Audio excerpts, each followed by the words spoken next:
Hello friends. तो आज हम लोग जो होता है दूसरा क्वेश्चन पेपर करेंगे बार काउंसिल ऑफ इंडिया जो 22 दिसंबर को एग्ज़ाम होने वाला है। उसी के लिए हम लोग जो मोस्ट इम्पॉर्टेंट क्वेश्चन पेपर हैं प्रीवियस ईयर को उसको सॉल्व कर रहे हैं, ताकि जो होता है प्रीवियस ईयर क्वेश्चन पेपर से बहुत सारे क्वेश्चन जो होता है रिपीटेड पूछे जा रहे हैं बार बार मैं देख रहा हूँ। तो इसीलिए जो होता है आप लोगों के लिए प्रीवियस ईयर का क्वेश्चन पेपर सॉल्व कराने के लिए जो होता है ये 2022 का क्वेश्चन पेपर है, वो सॉरी 23 का क्वेश्चन पेपर है। तो इसी प्रकार का जो होता है हम सारे प्रीवियस ईयर का क्वेश्चन पेपर करेंगे। तो जो होता है आप लोग चैनल को सब्सक्राइब कर लीजिए और लाइक करिए, ताकि इसी प्रकार का जो होता वीडियो मैं लाता रहूं, आपको वीडियो जो होता पर डे मिलता रहेगा। ठीक है, तो आइए क्वेश्चन नंबर फर्स्ट करते हैं। हिंदू भरण पोषण तथा दंतक अधिनियम 1956 की धारा 12 किससे संबंधित है? पहला है दंतक अभिभावक को अपनी संपत्ति का निपटारा का अधिकार से, दूसरा है गोद लेने के प्रभाव से, तीसरा है दंतक संबंधी दस्तावेजों के रूप में अनुमान, चौथा है गोद लेने के रद्द करना। बताइए इसमें कौन सा सही होगा? तो इसका क्वेश्चन नंबर ए का होगा बी। ठीक है, इसका गोद लेने के प्रभाव से होता है। आइए क्वेश्चन नंबर सेकंड पढ़ते हैं। निम्नलिखित में से कौन सी श्रेणी के केस जनहित याचिका पीआईएल के रूप में विचारणीय नहीं होगा? किस प्रकार का मामला होता है जो पीआईएल में जो होता है नहीं, पीआईएल उसके जो होता है अगेंस्ट में किया जाता है? पहले पारिवारिक पेंशन, दंगा पीड़ित की याचिका, ठीक है, दूसरा अपेक्षित बच्चे, तीसरा मकानदार किराए के सम्मान में, ठीक किराएदार के मामले में। तो ये सबसे छोटा जो होता है किराया जो होता मकान के किराए के मामले में। तो इसमें जो होता पीआईएल आप नहीं कर सकते हैं। क्वेश्चन नंबर थर्ड पे आते हैं। भारत में जनहित याचिका के जनक के रूप में कौन जाने जाते हैं? बताइए। न्यायमूर्ति एस.एन. राय या न्यायमूर्ति वाई.बी. जस्टूर, न्यायमूर्ति आर.एस. पाठक, न्यायमूर्ति पी.एन. भगवती। तो ये क्वेश्चन देखिए बार बार हर एक जो होता है एग्जाम में पूछता है कि पीआईएल के जनक कौन माने जाते हैं। तो आप सभी को पता है पीआईएल के जनक कौन माने जाते हैं? पी.एन. भगवती साहब। ठीक है, ऑप्शन नंबर डी होगा इसका। आगे बढ़ते हैं क्वेश्चन नंबर फोर्थ में। निम्नलिखित में से कौन सा जनहित याचिका का यथार्थ उद्देश्य नहीं है? मतलब जनहित याचिका जो पीआईएल दाखिल करते हैं उसका उद्देश्य नहीं है। कि क्या उद्देश्य नहीं है? विधि के नियम का स्पष्टीकरण, न्याय के प्रभावी पहुंच की सुविधा, मौलिक अधिकार की समर्थक प्राप्ति, ख्याति प्राप्त करना और संपत्ति बनाना। बताइए इसका क्या होता है? तो क्वेश्चन नंबर फोर्थ जो होता है इसका जो होता है सभी आंसर हो जाएगा। ये क्वेश्चन डिस्ट्रीब्यूट रहा प्रीवियस ईयर में, इसका जो होता है आंसर शीट नहीं आया, तो इसको हम छोड़ देते हैं। आगे बढ़ते क्वेश्चन नंबर 5 पे बढ़ते। हुसैना खातून बनाम बिहार राज्य के मामले में एक जो होता मूल मौलिक अधिकार के रूप में उभर कर आया, क्या आया था? कौन सा न्याय आया था? मतलब हुसैना खातून बनाम बिहार राज्य के मामले में किस नियम को जो होता है लाया गया था?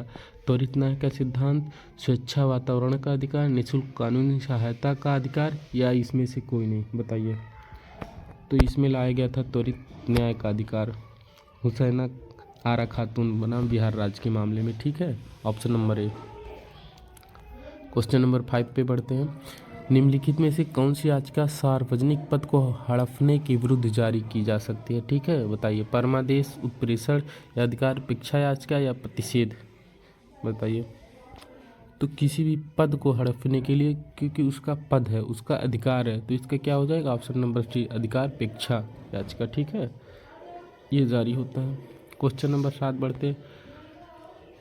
रीडज बनाम वर्ल्डवीन का केस किससे संबंधित है? ये बताइए। क्वेश्चन नंबर 7, कॉर्पोरेशन से, प्राकृतिक न्याय से, राज्य दायित्व से या प्रत्यायोजित विधान से?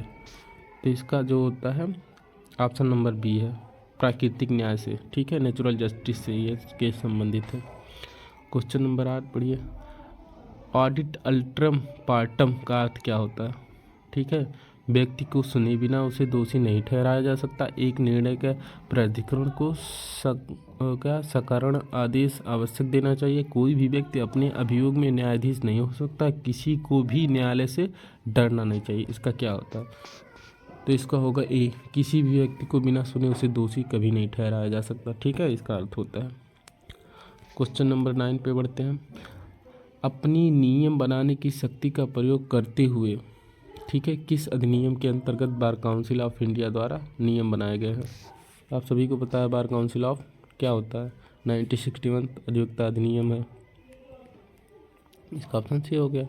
आगे बढ़ते हैं 10 नंबर, निम्नलिखित में से कौन सा हिंदू विवाह अधिनियम के तलाक का आधार नहीं होता? बताइए क्या ऐसा है जो तलाक का आधार नहीं माना जा सकता? मानसिक विकार, संक्रामक रूप से यौन रोग, या अथास व्यक्तित, या 3 महीने से कम से अलग रह रहे। तो कोई व्यक्ति 3 महीने से कम रह रहा तो हिंदू विवाह मैरिज एक्ट में उससे जो होता है तलाक का आधार नहीं माना जा सकता। ऊपर का तीनों है, ठीक है, तो इसका ऑप्शन हो गया डी। 11 नंबर पे आते हैं, निम्नलिखित में से किस अधिनियम के अंतर्गत भारतीय ईसाई विवाह विच्छेद कर सकते हैं? यहाँ ध्यान से देखिएगा, भारतीय ईसाई लिखा है तो क्या होगा इसमें, भारतीय विवाह अनुच्छेद अधिनियम 8069 के अंतर्गत, ठीक है, इसका ऑप्शन हो गया सी। आगे बढ़ते, यदि कोई एडवोकेट अधिनियम की धारा 35 के अंतर्गत बनाई गई राज्य बार काउंसिल के अनुशासनात्मक समिति या राज्य के एडवोकेट जनरल के आदेश से व्यथित हो तो आदेश संप्रेषित करने की तिथि से कितनों दिनों के अंदर बार काउंसिल ऑफ इंडिया को अपील कर सकता? बताइए। ये लीजिए, चौथा है 90 दिन, इसका होता है 45 दिन के अंदर, ठीक है, अपील करना होता है। आगे बढ़ते हैं question number 13, ABC private limited company स्वयं को सार्वजनिक कंपनी में परिवर्तित करना चाहता है, ठीक है, ऐसा संगम ज्ञापन और संस्था के अंतर विनियम में परिवर्तित करके और पारित करके किया जा सकता। बताइए कौन सा प्रस्ताव होगा, किस प्रस्ताव से जो होता है उस कंपनी सार्वजनिक कंपनी से जो होता है प्राइवेट में कर सकता है, सॉरी लिमिटेड कंपनी स्वयं को सार्वजनिक कंपनी में परिवर्तित करना चाहता है, ठीक है, तो इसमें किस तरह का प्रस्ताव पारित होगा? तो इसमें होता है विशेष प्रस्ताव पारित होता है, ऑप्शन नंबर बी, क्योंकि विशेष मतलब जनरल के लिए। नैगमिक आवरण का अनावरण का भेदन का सिद्धांत किससे संबंधित? श्रम विधि से, कंपनी विधि से, बैंकिंग विधि से, सेवा विधि से? बताइए, तो यह है कंपनी विधि से, ऑप्शन नंबर बी, ठीक। आगे बढ़ते हैं 15 नंबर, पर्यावरण संरक्षण अधिनियम 1986 की किस धारा के अंतर्गत राष्ट्रीय हरित प्राधिकरण NGT को अपील निहित है? बताइए, धारा 4A या 5A या 6A या 7A? तो इसका होगा धारा 5A, ऑप्शन नंबर बी, ठीक। आगे बढ़ते हैं क्वेश्चन नंबर 6, निम्नलिखित में से कौन सा मौलिक कर्तव्य पर्यावरण संरक्षण से संबंधित नहीं है? बताइए, article 50A B, 50A G, 50A J, 50A K?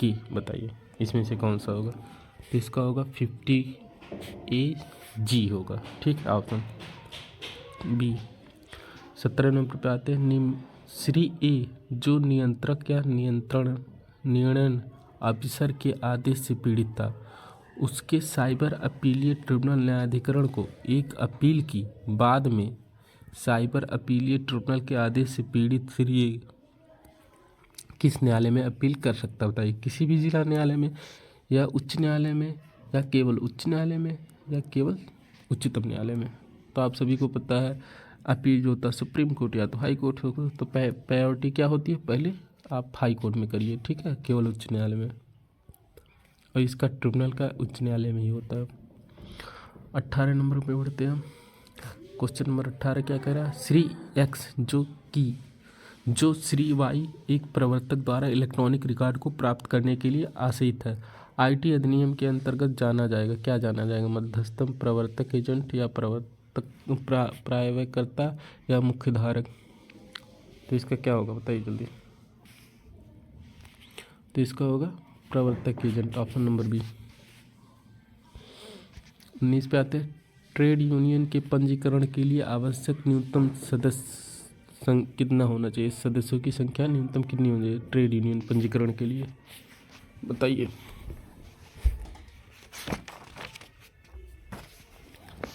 तो इसके लिए कम से कम जो होता है, इसके लिए कम से कम कितना, 7 सदस्य होना चाहिए, ठीक है। आगे बढ़ते हैं, क्वेश्चन नंबर 20, नियोक्ता द्वारा प्रमुखतः पोस्ट किए गए प्रमाणित अस्थायी आदेश का टेक्स्ट और उसके स्तर का कामगार समझे जा सकते इस परिभाषा में होना चाहिए। क्या, किस लैंग्वेज में उसकी भाषा होनी चाहिए? हिंदी, अंग्रेजी, देवनागरी लिपि या संविधान की 8वीं अनुसूची में निर्दिष्ट भाषा? तो आप सभी को पता है सबसे ज़्यादा इंग्लिश की महत्व है इस समय, तो अंग्रेजी भाषा में होती ताकि वो सभी को पढ़ सके, ठीक है, पढ़ने में सुलभ कोई भी व्यक्ति हो। क्वेश्चन नंबर 21, एक अधिवक्ता प्रैक्टिस के दौरान विश्वविद्यालय द्वारा प्रमाणित किसी शैक्षणिक संस्था में विधि द्वारा शिक्षा दे सकता है जब तक कि घंटे जिसके दौरान वह विधि के शिक्षण में नियोजित हो। कितने दिनों, मतलब एक दिन में कितने घंटे दे सकता है? 5 घंटे, 3 घंटे, 2 घंटे, 4 घंटे, बताइए। तो इसमें होता है 3 घंटे, ठीक है, ऑप्शन नंबर बी। 22 नंबर पे आते हैं, निम्नलिखित में से कौन से ऐतिहासिक मामले में एडवोकेट को व्यावसायिक कदाचार के लिए दोषी ठहराया गया क्योंकि उसने जाली कोर्ट आदेश किया था? पहला है प्रताप नारायण बनाम वाईपी राहेजा, विक्रमादित्य बनाम श्रीमती जामिला खातून, बाबूलाल जैन बनाम सुभाष जैन, श्रीमती पी पंकजम, ठीक है, बनाम PH चंद्रशेखर। बताइए किस केस में कहा गया था? तो इसमें ये केस है बाबूलाल जैन का, ठीक है, ऑप्शन नंबर सी। 23 नंबर पे आते हैं, मान लीजिए कि सड़क दुर्घटना होती है तो एक एडवोकेट होने के नाते, ठीक है, स्थिति तक पहुंचने का सही तरीका क्या है? अगर कहीं एक्सीडेंट हो जाता, आप वहां पहुंचते हैं तो आप क्या प्रक्रिया होगी जो मतलब एक एडवोकेट अपनाएगा उसको बचाने के लिए? क्या पहले FIR करेगा या याचिका, फिर बीमा कंपनी को समन जाएगा, या पहले याचिका करेगा फिर FIR करेगा, या बीमा कंपनी को समन जाएगा? तीसरा, बीमा कंपनी को समन या याचिका फिर FIR, पहले FIR बीमा कंपनी को समन। तो आप लोगों को सभी को प्रोसेस पता है, सबसे पहले क्या होता है? पहले FIR होता है, फिर याचिका होती है, फिर बीमा कंपनी को समन लास्ट में जाता है, ठीक है। तो इसका ऑप्शन नंबर हो जाएगा ए। 24 नंबर पे आते हैं, UB just IB idem remedy, ठीक है, जहाँ अधिकार है वहाँ उपचार है का सिद्धांत इससे स्वीकृत है? बताइए। तो ये केस पता है आप लोगों को, टॉर्ट का है। इस केस में क्या कहा गया था? SB बनाम वाइट का केस है ये, ठीक है, टॉर्ट में, जिसमें कहा गया जहाँ अधिकार है वहाँ उपचार है, बिना अधिकार का उपचार नहीं मिल सकता। आइए, क्लस्टर ग्राम स्कूल केस निम्नलिखित में से किस सूत्र पर आधारित है? बताइए।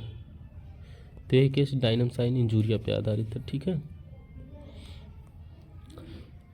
26 नंबर पर, उपभोक्ता संरक्षण अधिनियम 2019 के अंतर्गत राष्ट्रीय उपभोक्ता विवाद निवारण आयोग के पास माल अथवा सेवाओं के प्रतिफल के रूप में चुराई गई, ठीक है, कितने करोड़ की, कितने रुपए की संपत्ति से अधिक धनराशि की शिकायत का जो होता है न्यायाधिकार क्षेत्र है? बताइए। 1 करोड़, 10 करोड़, 50 करोड़, 100 करोड़,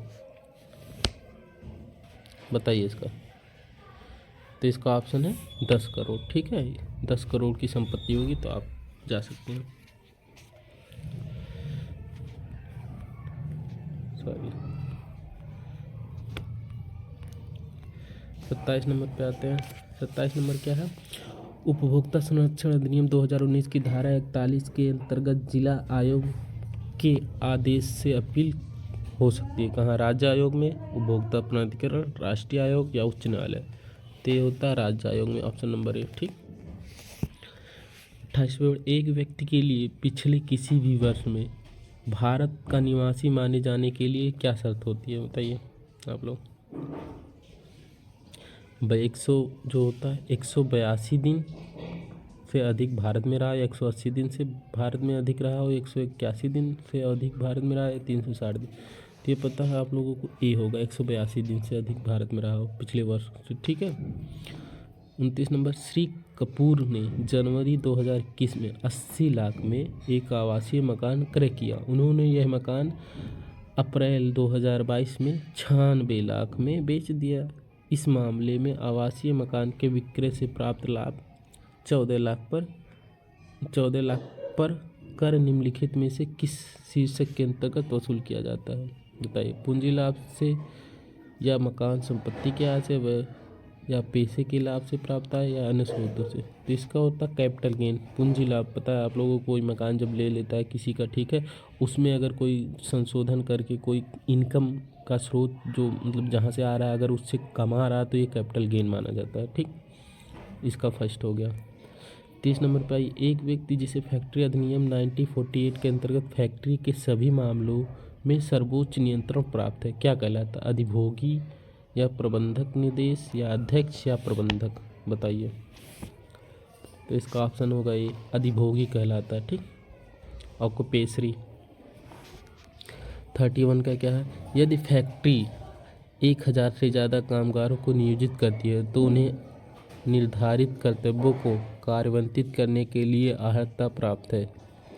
क्या एक सुरक्षा अधिकारी को नियुक्त करना चाहिए, कल्याण अधिकारी को, विकास अधिकारी, इसमें से कोई नहीं। तो पता है आप लोगों को, सुरक्षा अधिकारी ही होता है जो सभी को देख रेख करता है। ठीक है, एक फैक्ट्री में सभी मतलब जो मजदूरों को देख रेख कौन करता है? एक सुरक्षा अधिकारी होता है जो उनको सुरक्षित रखता है।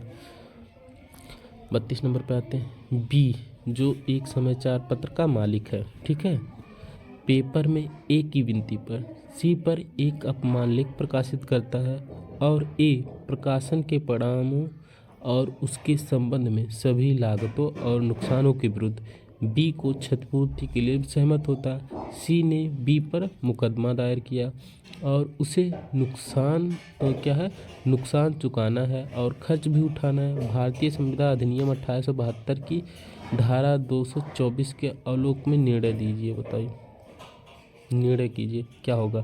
ए बी को क्षतिपूर्ति के लिए उत्तरदायी नहीं है, ए बी को क्षतिपूर्ति के लिए उत्तरदायी है, ए सी को क्षतिपूर्ति के लिए उत्तरदायी नहीं है, इसमें से कोई नहीं, बताइए इसमें से कौन सा होगा। तो इसमें होगा ए होगा। क्यों? क्योंकि क्या कहा, पहले देखिए, बी जो एक समाचार पत्र का मालिक है, ए के विनती पर क्या किया है, सी के ऊपर अपमान लेख प्रकाशित किया।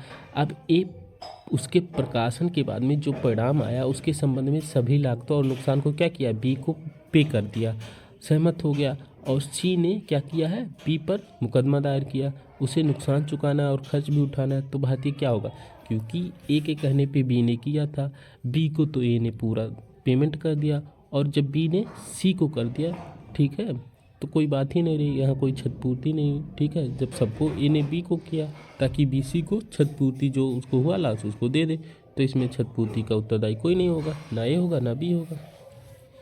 आगे बढ़ते हैं, 33 नंबर, एक व्यक्ति जिसे एजेंट एजेंसी के व्यवसाय में प्रिंसिपल के रूप में कार्य करने के लिए नामित करता है, नाम में अभिव्यक्ति या निहित प्राधिकार के अंतर्गत कहलाएगा क्या, उप एजेंट या प्रतीत स्थापित एजेंट या एजेंट या उपात एजेंट, बताइए क्या कहलाता है। प्रतिस्थापित एजेंट यहाँ हो जाएगा बी। ठीक,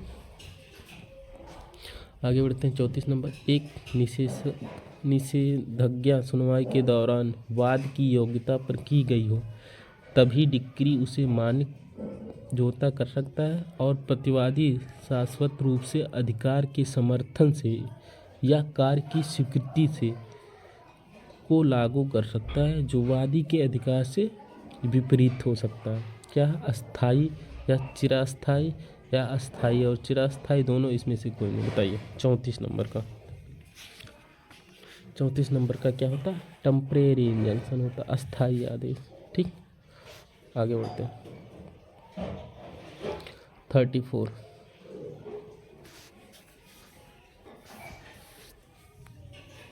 इन टेम्परेरी 35 में विनिर्देश अनुतोष अधिनियम 1963 की धारा 5 के अंतर्गत विशिष्ट मतलब जो होता है अचल संपत्ति के कब्जे का हकदार व्यक्ति उससे जो होता है में दिए गए तरीके से प्राप्त कर सकता है। किसमें, विनिर्देश अनुतोष या सिविल प्रक्रिया या दंड प्रक्रिया या संपत्ति यंत्रण अधिनियम।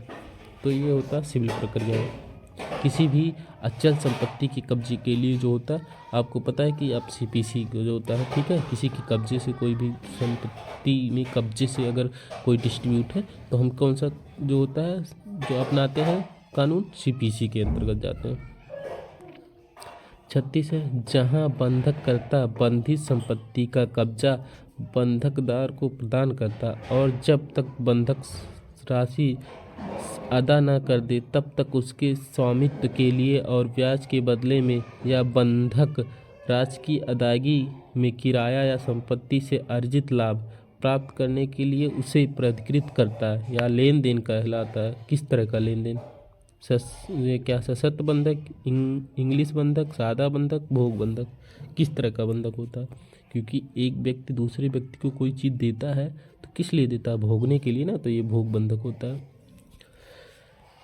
37 पे आइए,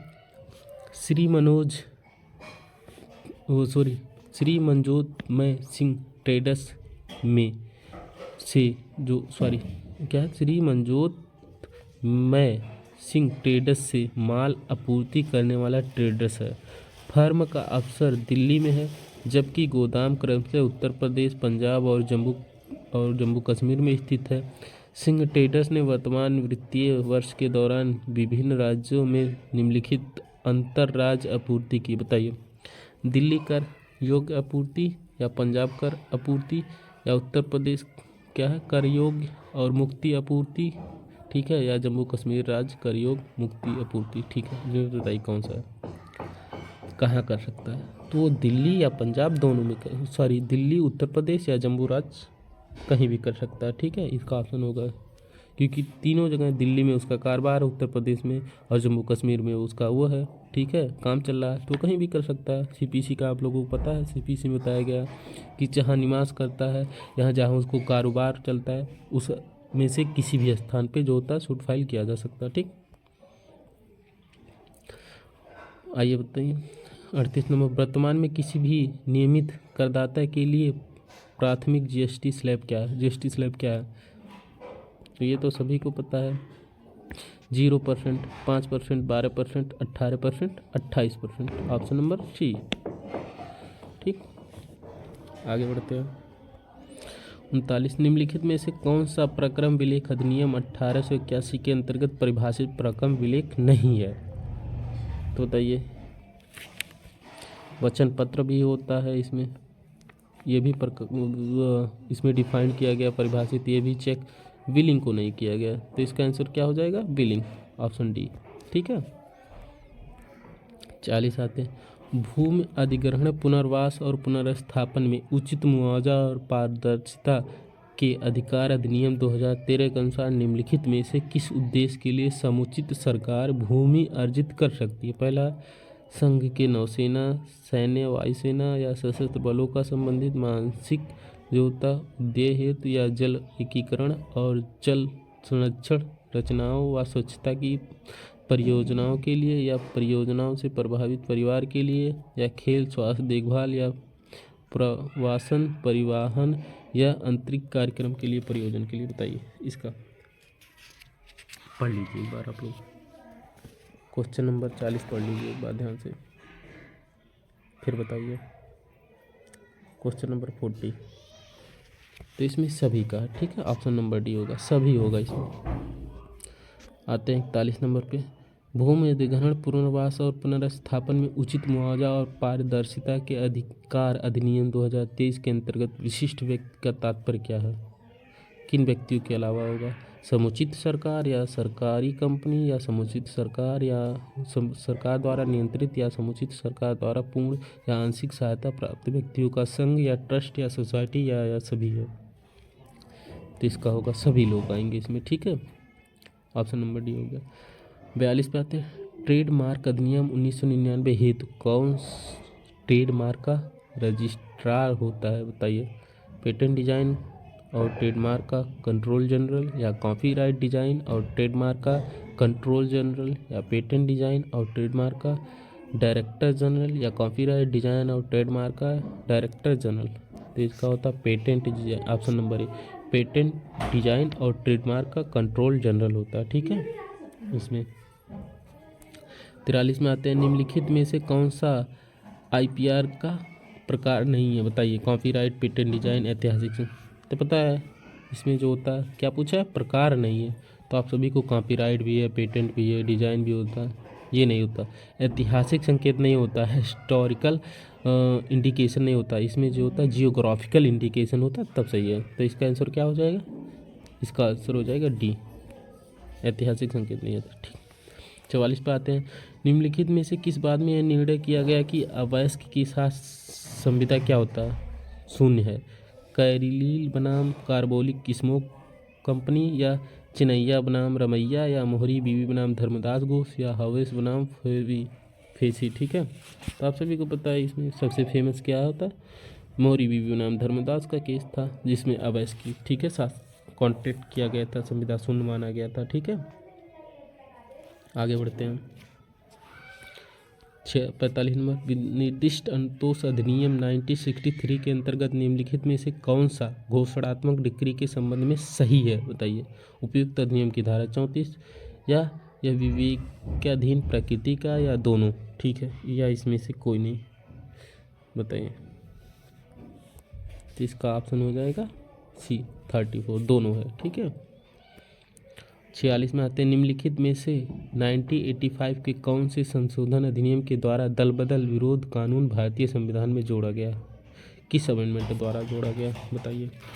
ये क्वेश्चन 2 से 3 बार रिपीट हुआ। ये जोड़ा गया था 52वें संविधान संशोधन द्वारा, ठीक है। आगे बढ़ते हैं। निम्नलिखित में से कौन सा वाद उच्चतम न्यायालय ने यह निर्णय किया कि एक संवैधानिक संशोधन अनुच्छेद 13(2) के अर्थ के भीतर कानून है और इसलिए यदि वह किसी भी मौलिक अधिकार का भंग करता है तो वह शून्य है, अमान्य घोषित किया जा सकता है। क्या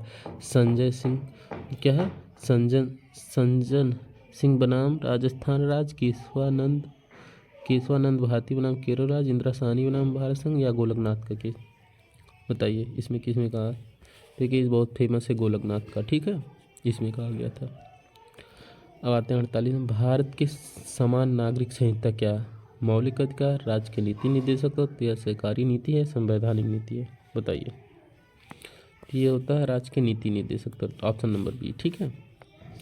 49 पे आते हैं, अनुच्छेद 16 के अंतर राज्य के अधीन किसी नियोजन या पद के संबंध में केवल यह या इनमें से किसी के आधार पर ना कोई नागरिक का अपात्र होगा ना उसमें विभेद के, बताइए। धर्म, मूल वंश, जाति, लिंग या उद्भव, जन्मस्थान, निवास या धर्म, आयु, सबसे अच्छा कौन इसमें, मतलब जो तक क्रम वाइज है, बताइए। तो इसका ऑप्शन नंबर ए, पहला होता है धर्म, दूसरा होता है मूल वंश, जाति, लिंग, उद्भव और जन्मस्थान, निवास के आधार पर किसी भी प्रकार की जो होता है नागरिक को कोई भेदभाव नहीं किया जाएगा, ठीक है। 50 नंबर पे आते हैं, जिस मामले में इस संविधान के निर्वाचन के बारे में विधि का कोई सारवान प्रश्न अंतर्वलित है उसका विनिश्चय करने के प्रयोजन के लिए या अनुच्छेद 143 के अधीन निर्देश की सुनवाई करने के प्रयोजन के लिए, ठीक है, बैठने वाले न्यायाधीशों की कम से कम कितनी संख्या होनी चाहिए, बताइए। इसमें कम से कम 5 न्याय की पीठ बैठती है, ठीक है। निर्वाचन पता है कि जो होता है, जो जजेस की बेंचेस बैठती है कोई जजमेंट लेने के लिए, तो या तो 3 या 5 या 7 या 9 या 11 या 13 ऐसे मतलब विषम संख्या में होती है ताकि जजमेंट सुनाया जाए, ठीक है। तो इसी प्रकार का जो होता है अगला जो होता है हम लेक्चर लेके आएंगे, तो इसके लिए जो होता है चैनल को सब्सक्राइब कर लीजिए, ठीक है, और लाइक करिए और बेल आइकन को ऑन कर लीजिए, ठीक है, ताकि आपको जो होता है नोटिफिकेशन मिलता रहे। तो इसी प्रकार का जो होता है अगला वीडियो जो होता है हम फिर लेके आएंगे। सभी को जो होता है धन्यवाद, थैंक यू।